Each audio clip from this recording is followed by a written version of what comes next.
Арыбаңыздар урматтуу НТС'тин көрүүчүлөрү. Бүгүн биз НТС каналында эсимде теле долбоорун баштап жатабыз. Бул биздин биринчи берүүбүз. Андыктан бул бүгүнкү берүүбүз көбүн эсе бул эсимде аттуу долбоордун максаты, оз уйпасы, жасаган иштери тууралуу мындай маалымат берүүчү, тааныштыруучу мүнөзгө ээ болмокчу. Эсимде долбоорунун кыскача миссиясы тууралуу айтсак, бул 20-21 кылымдагы Кыргызстандын тарыхындагы ак белгисиз тактар. Долбоордун максаты, миссиясы жана азыркы учурга аткарылып калган иштери тууралуу бизге бүгүн кеңири айтып берет филология илимдеринин доктору, манасчы Таланталы Бакчиев. Кош келипсиз. Рахмат. Эсимде долбоорунун максаттары тууралуу, жашаган иштери тууралуу айтып берсеңиз, качантан бери иштеп жатасыздар? Эми бул долбоор өзү жаш долбоор, бүгүнкү заманга, бүгүнкү мезгилге мындай өзүн керектүү деп эсептеген долбоор деп эсептелинет. Анткени жана жогоруда өзүңүз айтып өткөндөй, расмий тарыхта айтылбай келген айрым гана бир адамдардын, айрым гана бир инсандардын эсинде калып, бирок алар кагаз бетине түшпөй, же болбосо расмий тарых тарабынан айтылбай келген биздин тарыхый бир кыйдамдар тууралуу, ошону кайрадан бир балдарыбы, неберелериби же туугандарыбы ошолордун эсинде калганы, ата-бабалары тууралуу айтып өткөн кеп сөздөрү, окуялары, кайсы бир чын эле тарыхый окуяга катышкан бир мезгил үзүмдөр болобу, ошолорду мындай элге жеткирүү, тааныштыруу максаты болуп эсептелинет. Биз эми бери дегенде мына ошол үркүндөн бери карай көпчүлүк учурда мына 30-жылдардагы сталиндик репрессиянын мезгилин, андан кийин ошонун негизинде болгон башка дагы бир саясий режимдердин жалпы элге болобу же айрым бир категориядагы адамдарга болобу жүргүзүлгөн саясаты, анан ошолордун тагдыры, эң негизгиси эсимде деген долбоордун максаты дагы, анын негизги оз уйпасы дагы ошол жеке бир адамдын тагдырын алып чыгуу. Ошол совет мезгилиндеги 30-чу, 20-чы, 40-чы, көбүнчө 50-чү жылдардагы согушка чейинки, согуштан кийинки кулакка тартылуу учуру, сталиндик репрессия учуру, керек болсо ошол социалисттик бийликтин келер алдындагы же келгенден кийинки жана басмачылык деп атабыз. Биз ар дайым ушу басмачылыкты бир жактуу карап эле, басмачыны бир терс адам же болбосо терс агым катары түшүнүп эле, анан бери жагын ошол жаңы келген совет бийлигинин аларга карата, жалпы элге карата кылган мамилесин көп кеп кылбайбыз да. Мына ошол маселелерди биз алып чыгып, жеке адамдардын тагдыры аркылуу ошол мезгилдеги жалпы картинаны элге бир жеткирсек деген максат көздөп жатабыз.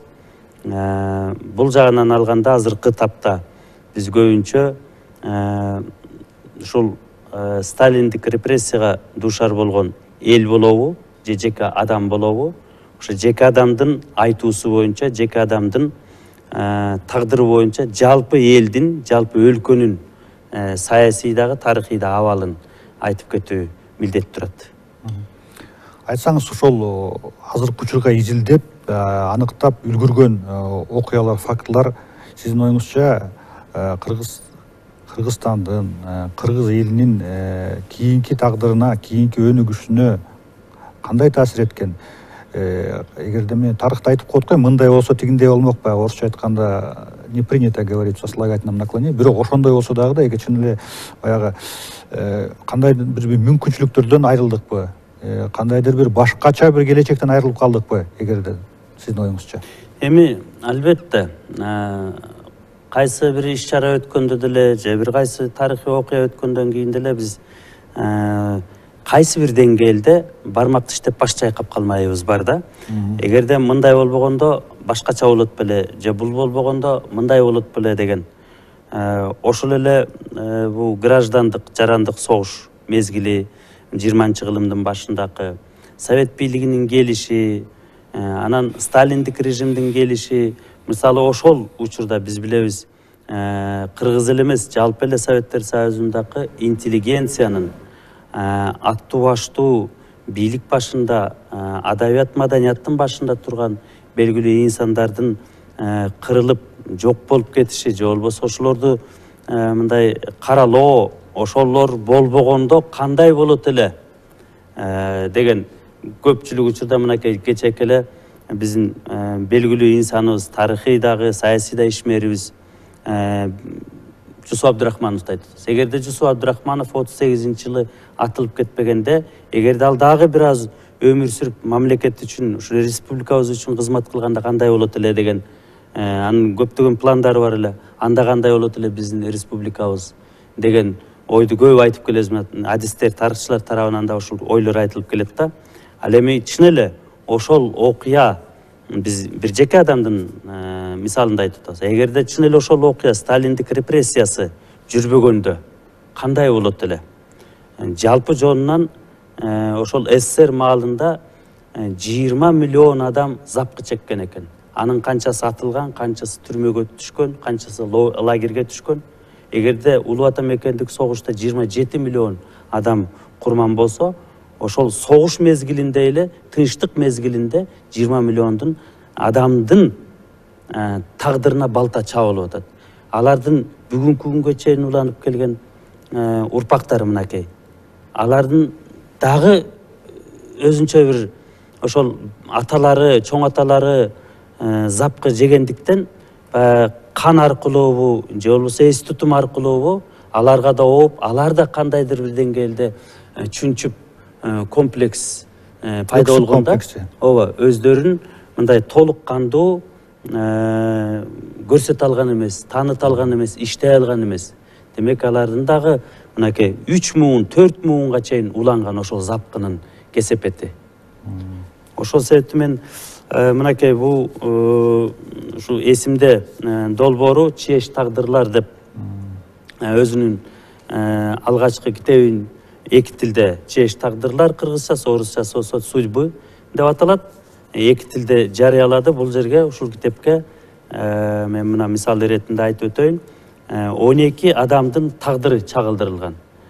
Бул үркүн мезгили камтылды. 30-жылдардагы Сталиндик репрессия мезгили чагылдырылды. Анан согуштан кийин, Улуу Ата Мекендик согуштан кийинки айрым бир элдердин, жеке адамдын тагдыры аркылуу айрым бир элдердин, ошол эле немистердин, ошол эле чечендердин, ошол эле Кавказдагы жашаган башка элдердин, түрк элдеринин тагдыры чагылдырылды да.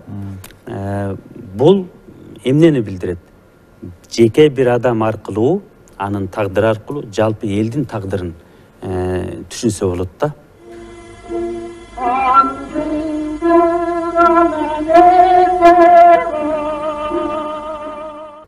Ошол жеке адамдын тагдыры аркылуу ошол бир тарыхый кайсы бир мезгилди чагылдыруу деп атпайсыз. Мына ушул китепте сиздин өзүңүздүн таятаңыз Шертай Субановдун тагдыры айтылган экен да.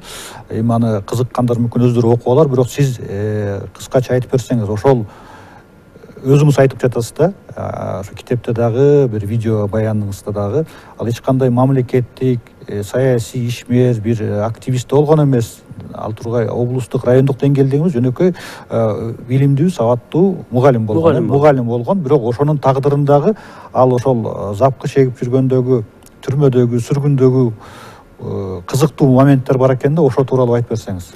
Эми бул киши Суанов Шертай ушу Түп районунда, азыркы Түп районундагы Кең Суу айылында мектепте 1-4 класска чейин сабак берген.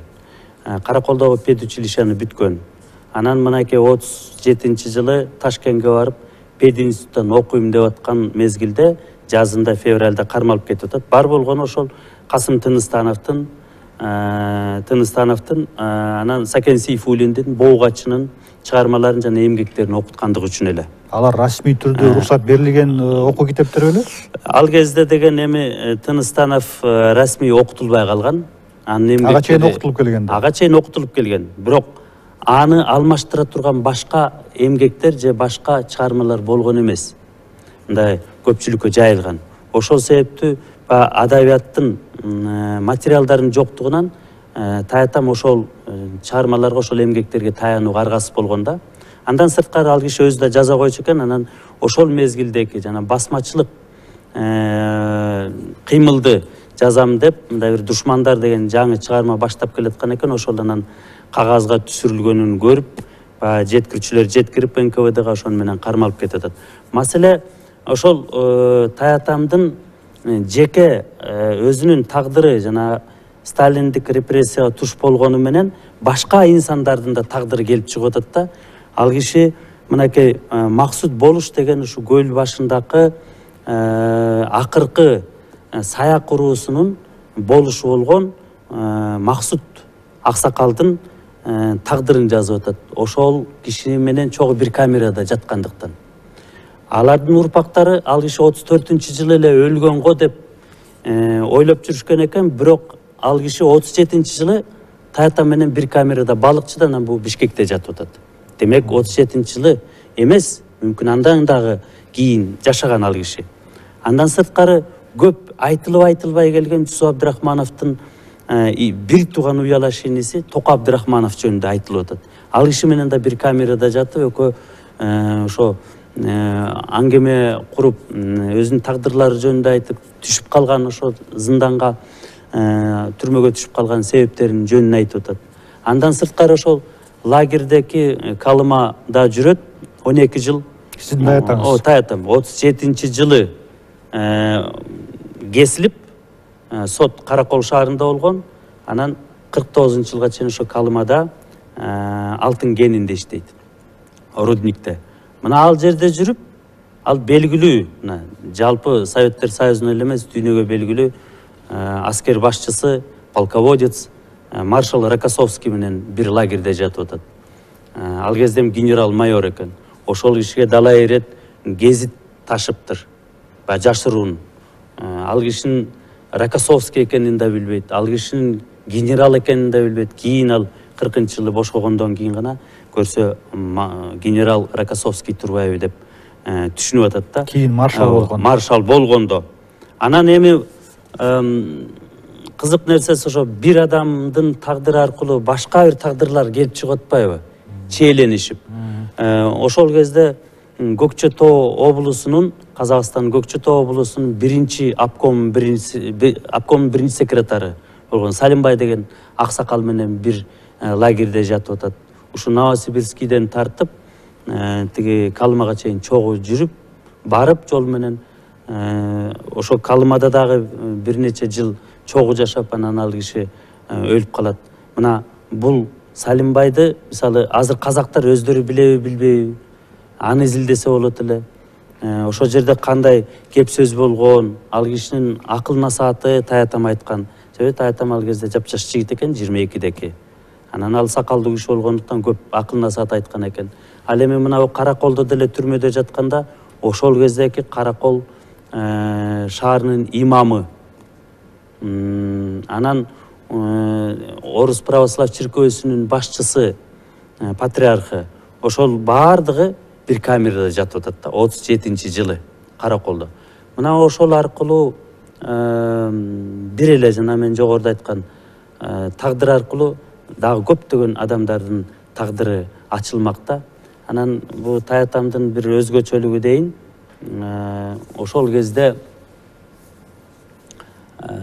ошол сталиндик репрессияга дуушар болуп, анан ошол запкыны көрүп, барып лагери болобу, түрмөсү болобу, анан кайра кайтып келгендердин ичинен аз эле болгон. Мына Зияш Бектенов болду дейли, Тазабек Саманчын болду дейли, бизге белгилүү инсандардан. Бирок кагазга түшүрүп ошол башынан кечирген ошол мезгил кыйдамын. Анан жалпы журтчулукка тааныштырган түрмөдө кандай кыйноо азаптар болду, лагерде кандай кыйноо азаптар болду. Бул Кыргызстанда жалгыз бир мындай эмгек болду да. Ал басылып чыгарылды. Ал 2006-жылы басылып чыккан, Туюктагы муң деп аз тираждуу болуп калган, 300 экземпляр менен гана чыккан. Тилекке каршы ал китеп азыр колдо жок, китепканаларга өткөрүлгөн.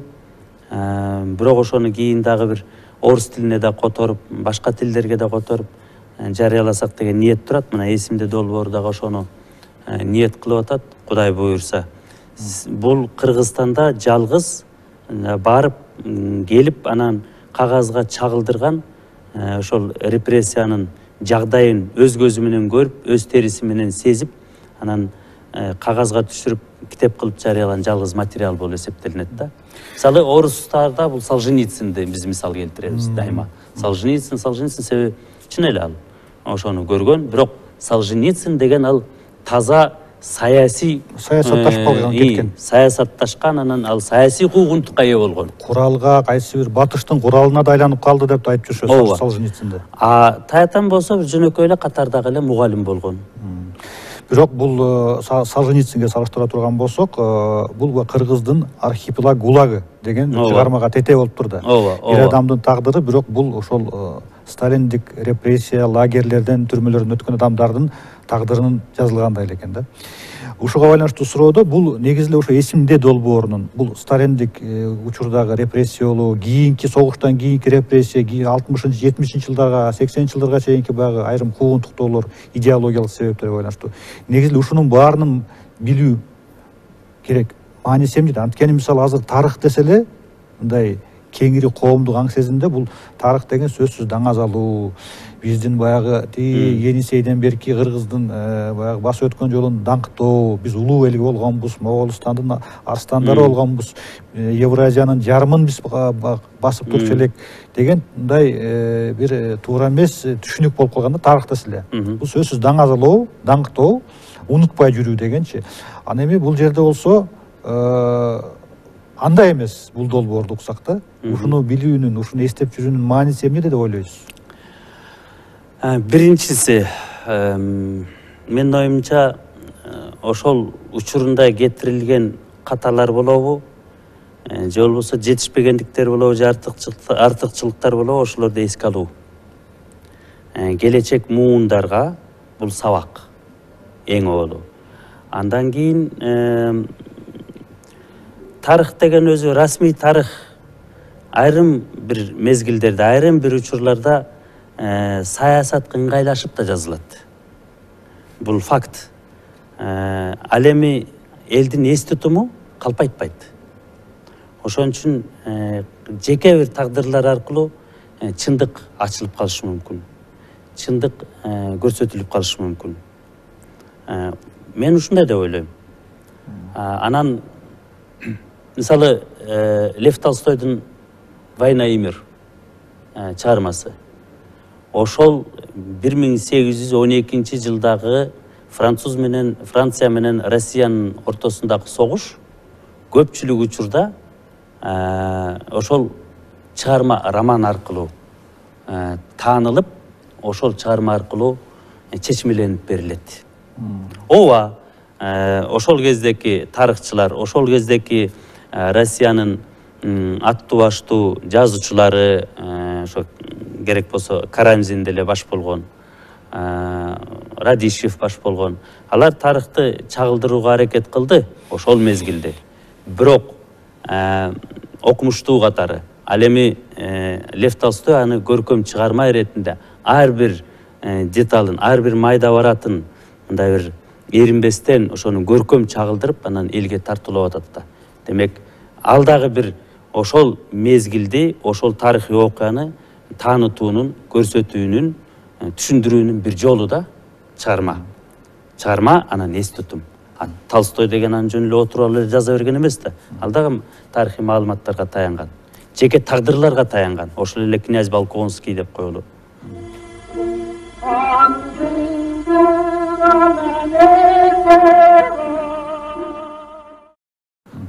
Эми мааниси тууралуу түшүнүктүү. Ошол мына сиз азыр айтып берген ошол сталиндик репрессиялар жылдарынын азыркы учурга чейинки кесепети таасири кандай деп ойлойсуз? Бул биздин азыркы жашообузга, азыркы биздеги коомдук саясий процесстерге бир кесепети мындай жаңырыгы жетип турабы? Ошонун кесепетин азыркыга чейин тартып жатабыз деп ойлобойсузбу ошол? Албетте, жана жогоруда айтпадыкпы башында. Эгерде ошол тарыхый инсандар, себеби тарыхты тарыхый инсандар түзөт. Ошолор жасайт. Жеке адамдар жасайт. Ал жалпы мамлекет эле эмес. Мисалы, СССРдин тарыхын 20 жылдык, 30 жылдык тарыхын Сталин эле түзүп койду да жасап койду.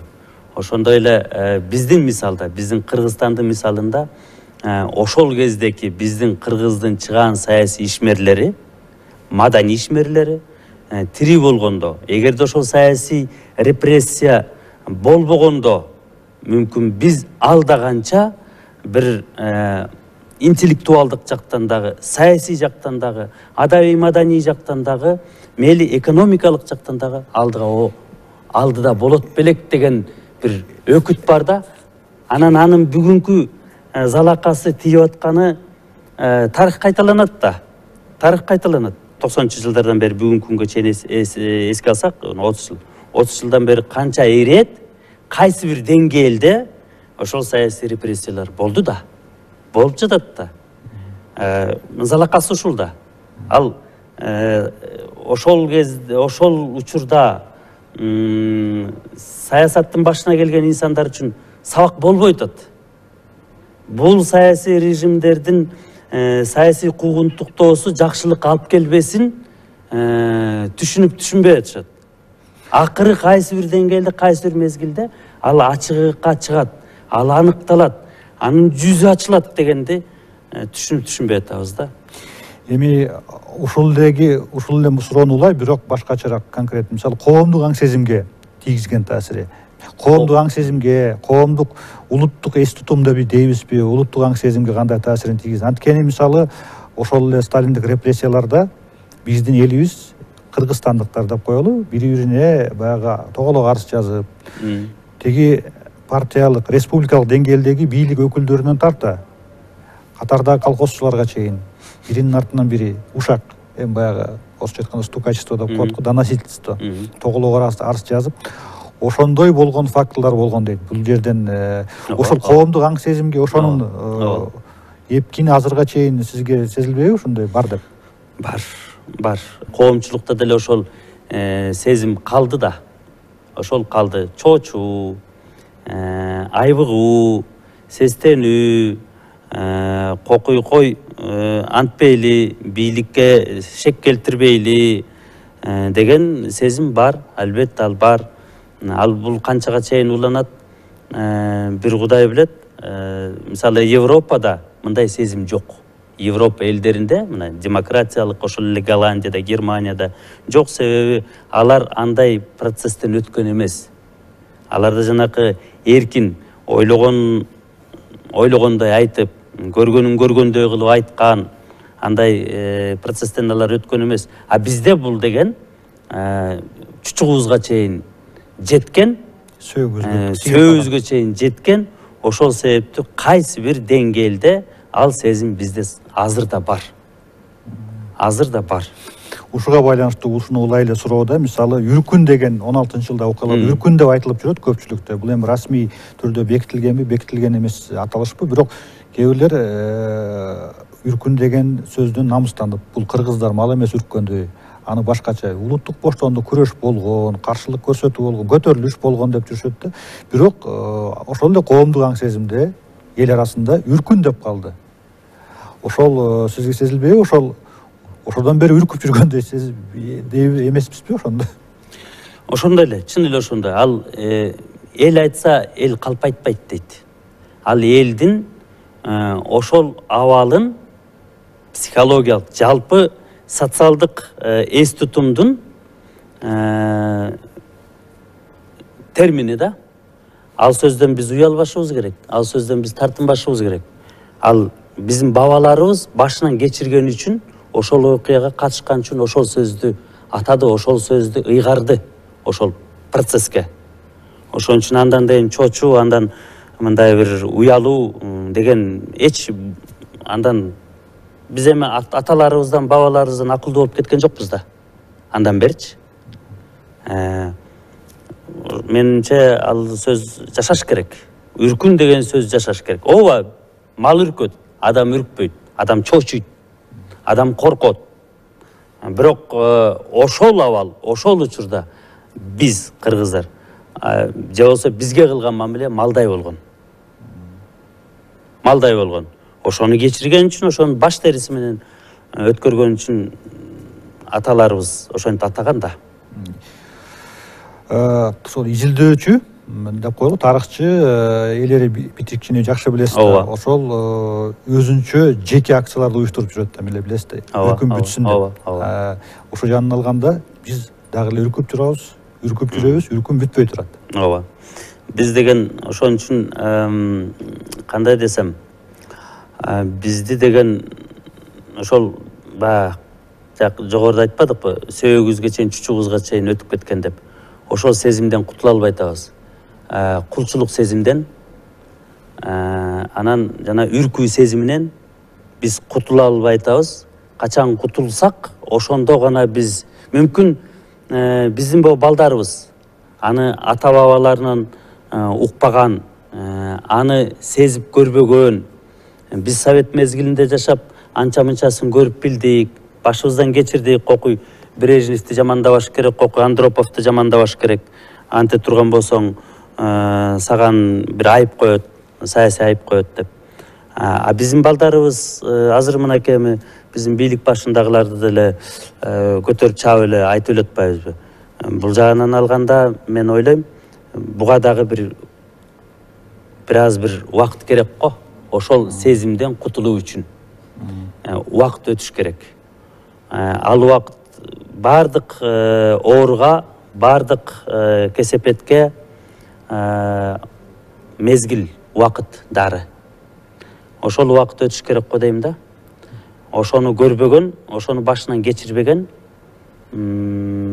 биздин мүмкүн балдарыбыз эркин ой жүгүртүп, эркин сүйлөп, эркин ишмердүүлүгүн жүргүзөт болуш керек деп ойлойм.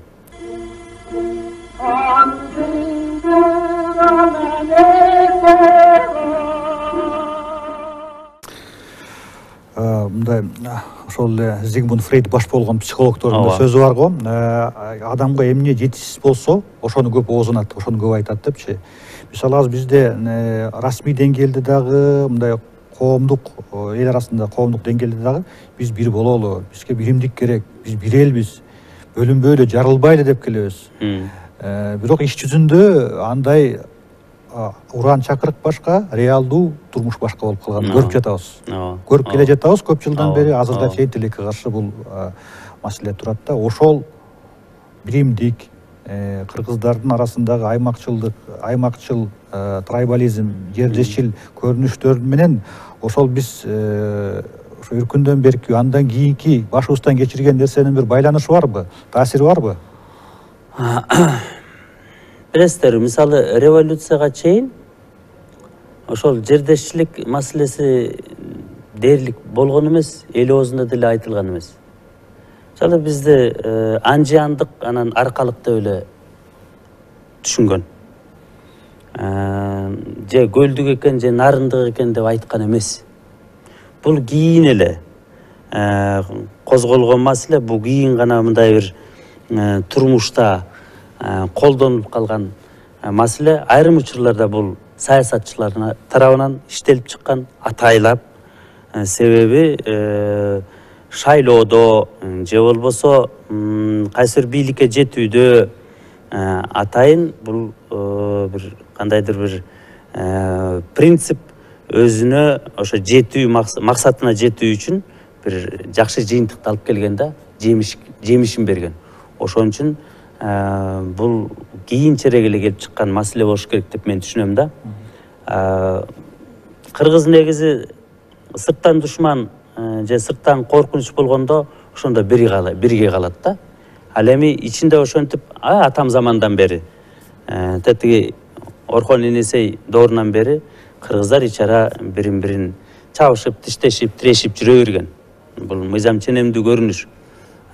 Бирок жанагындай элге, регионго, урууга бөлүнүү деген бул менимче кийин эле бул жасалма түрдө келип чыккан, орусча искусственным образом жаралган бир атайын керек болсо система болуш керек деп ойлойм. Анан ушул долбоор жөнүндө мына бул эми алгачкы гана соңку 1-2 жылдагы изилдөөлөрдүн натыйжасы да алгачкы. Анан башында биз айткандай расмий тарих бар, расмий тарых жазылган. Биз мектепте 5-6 класстан баштап тарых китептерин окуган. Ошого кирген тарыхый бир окуялар бар, жазылган тарых бар, историография. Анан мына силердин долбоор бар азырынча да.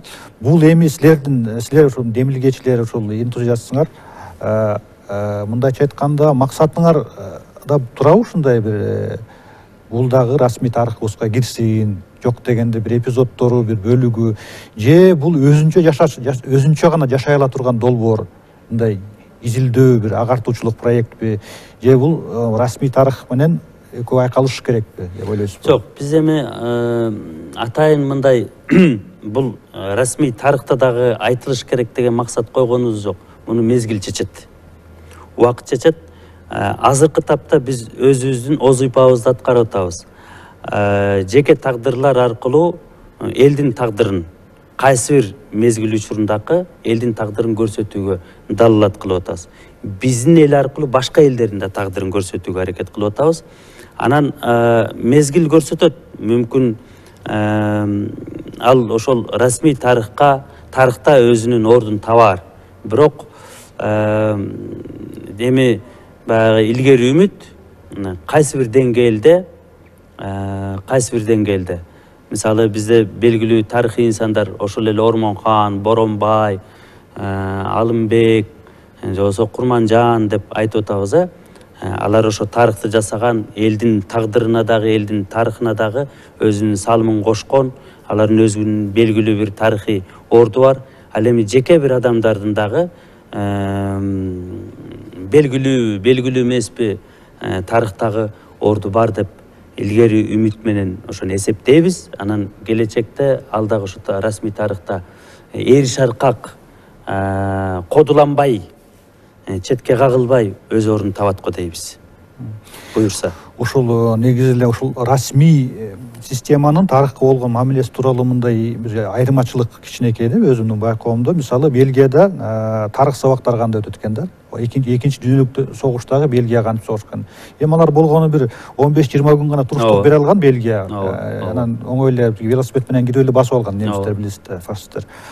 Ошондо тарых сабагында окуучуларды бир рота же взводтун басып өткөн 5-6 чакырымдык жол мына бул жерден баратып, мынча бул жерде деп ошол ордуна чейин белгилүү, бул солдат, бул ефрейтор же бул лейтенант каза болду, ок жеди, аны калтырдык, анан качтык, бул жерде жарылып минага кабылдык, бул жерден мындай чабуул кабылдык деп ушул бир классты бир взвод ротанын маршруту менен алып өтөт экен. Бул кайгылуу, муңдуу тарых. Бирок муну да билиш керек да, бул расмий түрдө мектеп тарыхына киргизилген экен. Бельгия кандай мамлекет экенин билебиз жакшы. Бизде болсо тарых бул дагы бир жолу айтылайын, бул даңазалуу болуш керек, даңктуу болуш керек, жаманды жашырып, жакшыны ашырып айтуу керек. Силердин долбоор ушул жаанын алганда бардык актыны да караны да ылгабайбы? Ооба, биз ошол негиз мына бул максат. Бул чын эле максат. Баягы тыйындын эки жагы болот дегендей эле ар жагында, бер жагында көрсөтүшүбүз керек. Болгон окуя кандай болсо, өткөн окуя дал ошондой кылып, ак кара деп бөлбөстөн, ар тараптуу кылып, ошол мына мисалы басмачылык мезгилди алсак. Бул басмачылык мезгил деген ошо совет бийлиги келгенден тартып 20-жылдардан 30-жылдардын ортосуна чейин жүргөн. Мына ошол мезгилдин расмий бийлик тарабынан жүргүзүлгөн саясаты, анан ошол басмачылар тараптан жүргүзүлгөн саясатты дагы, алардын ортодогу кагылышууларын дагы мындай бир бетке кылбай, басмачылар тарапты дагы, берки тарапты дагы көрсөтүш керек болуп атат. Себеби басмачыларда өзүнүн оокатын, алар өздөрүнүн чарбасын, өздөрүнүн менчигин коргоого аракет кылган. Ошол эле мезгилде жанагы кулакка тартуу деп атабыз. Кулакка тартуу, кандай адам бай болот, кандай адам жетишет? Аракеттенген, мээнеткеч, жалкоо эмес адам. Биз ошолорду деген 30-жылдары колхоздоштуруу мезгилинде кулакка тартканбыз. Аларды биз ошо тыңдарды, эл ичинен чыккан тыңдарды биз кырганбыз. Эми азырга чейин ошо тыңдарды, байларды биз жакшы көрө бербейбиз, макулсузбу? Ооба. Ошонун кесепети. Ошонун кесепети. Чынында эле ушул азыркы биздин маегибиз ушул китептеги бир гана бир бөлүктүү главаны камтыгандыр, мүмкүн батпай калгандыр. Бул биздин биринчи берүүбүз. Мен ишенем келечекте сиздин катышуу менен дагы ушул эсимде долбоорунун мааниси ага чейин мүмкүн жаңылыктар да болуп калар, жаңы изилдөөлөр да болуп калар. Сөзсүз көрүшөбүз деп ишенем. Таланталы байкеске чоң рахмат, келип бергениңизге, ишиңизге ийгилик. Рахмат сиздерге да. Урматтуу НТСтин көрүүчүлөрү, бүгүн бизде эсимде долбоорунун теле версиясынын алгачкы чыгарылышы болду. Эсимде долбоору бул дагы бир жолу айта кетейин, 20-21 кылымдагы Кыргызстандын тарыхындагы Актай барактар белгисиз жактары тууралуу долбоор. Бул изилдөөчүлүк, агартуучулук долбоор. Дагы бир жолу айта кетейин, биздин НТС телеканалынан тышкары дагы бул долбоор жумасына ар шейшемби күнү саат 11-ден 12-ге чейин Санжыра радиосунан да чыгып турат түз эфирде. Санжыра радиосун ар бир экинчи күнү 11-ден 12-ге чейин күндүз акмалап тургула. Биздин теле долбоор камтый албаган нерсени ошол Санжыра радиосунан уксаңар болот. Көрүшкөнчө бар болуңуздар.